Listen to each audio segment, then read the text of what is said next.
Assalamualaikum warahmatullahi wabarakatuh.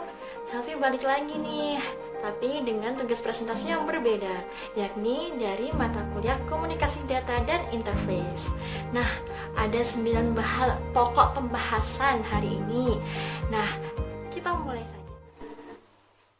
IP datagram. Nah, IP datagram itu sebuah proses setelah enkapsulasi paket data dari protokol satu ke protokol lainnya hingga ke lapis protokol transportasi lalu dikirim ke protokol jaringan yang kemudian protokol IP itu menambahkan IP header. Nah, IP datagram merujuk pada arsitektur struktur data yang menyusun potongan data. Nah, untuk prosesnya kalian bisa lihat di sini. Nah, jadi untuk IP datagram itu termasuk dari potongan data aplikasi. IP paket. IP paket itu sebenarnya hampir sama dengan IP datagram. Hanya saja potongan data juga dikatakan IP paket. Tetap kan sama yang tadi datagramnya yang ini. Itu kan IP datagram termasuk dari potongan data aplikasi. Nah, untuk IP paket juga termasuk potongan data aplikasi. Hanya saja IP paket ini merujuk hanya sebatas kepada pengertian potongan tanpa melihat struktur datanya. IP address. IP address itu merupakan nomor biner atau identitas numerik pada suatu komputer agar komponennya itu saling terhubung. Nah, IP address itu merupakan kode biner yang diterjemahkan ke dalam angka-angka. Contohnya ada di sini. Kan? Ada angka-angka juga ada binernya di bawahnya. Penjelasannya itu. Nah, terdapat dua jenis nih untuk IP address. Ada IP address versi 4, dia tuh menggunakan panjang angka 32 bit. Dan untuk yang kedua, IP versi 6, dia menggunakan panjang angka 128 bit. Central Office. Jadi Central Office di sini dia tuh pusat pengendali perangkat untuk bekerja dan bagian penyedia layanan. Berfungsi mengendalikan semua jaringan dan membagi layanan-layanan. Nah, kalian bisa lihat di sini contohnya Central Office itu dia tuh yang paling tengah gitu, sentralnya karena otaknya. CPE itu Customer Premise Equipment. Susah banget ngomong bahasa Inggris ya. Yaitu suatu alat yang terletak pada pelanggan yang umumnya memiliki telepon dan lain-lain yang digunakan melalui jasa penyedia layanan komunikasi. Jadi berjasa penyedia layanan komunikasi.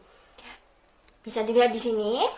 Nah, ini CPE-nya dan dia terhubung dengan pesawat telepon. Jadi, contohnya dari CPE ini yakni jaringan telepon.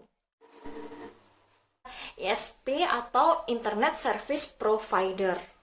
Nah, Internet Service Provider itu merupakan suatu produsen yang memberikan jasa layanan akses internet, memiliki jaringan luas baik nasional maupun internasional yang dapat mencakup internet global. Dan SP itu keuntungannya dia tuh sudah menyediakan modem, dial-up, dan melakukan proteksi virus dan lain-lain. Nah, kalian bisa lihat di sini cara kerjanya ISP. Jadi ISP itu menarik internet, lalu dari ISP-nya itu sendiri mereka distribusikan gitu ke masyarakat. Dan contoh layanan ISP yang ada di Indonesia ada ini nih. Yang paling kita kenal pasti IndiHome kan. Banyak sekali sekarang Telkom Indonesia itu menyediakan IndiHome di rumah-rumah. Nggak menyediakan sih kalau kita mau beli, jadi kita beli WiFi di IndiHome kayak gitu. NAP, Network Access Point. Nah, fasilitas pertukaran jaringan publik yang mana ISP, Internet Service Provider-nya itu terhubung satu sama lain. Nah, perusahaan yang memiliki izin NAP ini harus memiliki total penggunaan lebih dari 45 Mbps. Besar kan? Nah, bisa dilihat dari ini, access point-nya. Jadi, dari access point itu internet, terus di access point ini juga itu mereka tuh juga menjual ISP gitu. Mereka menjual layanan internetnya juga.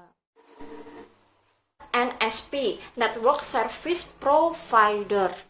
Nah, penyelenggara jasa internet yang mencakup perusahaan telekomunikasi, ISP, data carriers, dan lain-lain dengan kecepatan tinggi dan memiliki jaringan baik domestik maupun internasional, jadi bisa dikatakan ini tuh dapat mencakup internet global.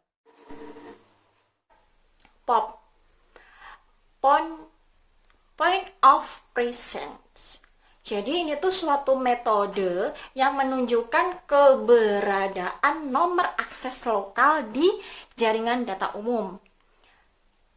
Nah, kalian bisa lihat di sini banyak sekali pop-pop-popnya kan. Nah, jadi POP itu berada pada jaringan distribusi yang menghubungkan ISP dengan pengguna. Jadi dia tuh menyediakan jaringan kepada pengguna gitu. Menyampaikan dari ISP ke pengguna. Nah, dengan menggunakan POP ini, jangkauan suatu ISP akan bertambah. Otomatis konsumennya juga tambah banyak.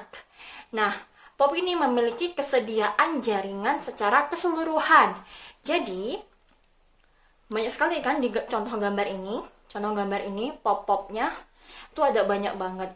Jadi, dia itu menyediakan jaringan secara keseluruhan. Bisa dikatakan bahwa kalau misal ada satu titik akses yang mati, dia tuh langsung otomatis diganti dengan titik akses yang lainnya. Jadi tidak mati keseluruhan. Cukup sekian presentasi singkat dari Helvi. Apabila ada kesalahan, Helvi mohon maaf yang sebesar-besarnya. Billahi taufiq wal hidayah. Wassalamualaikum warahmatullahi wabarakatuh. See you on the next video.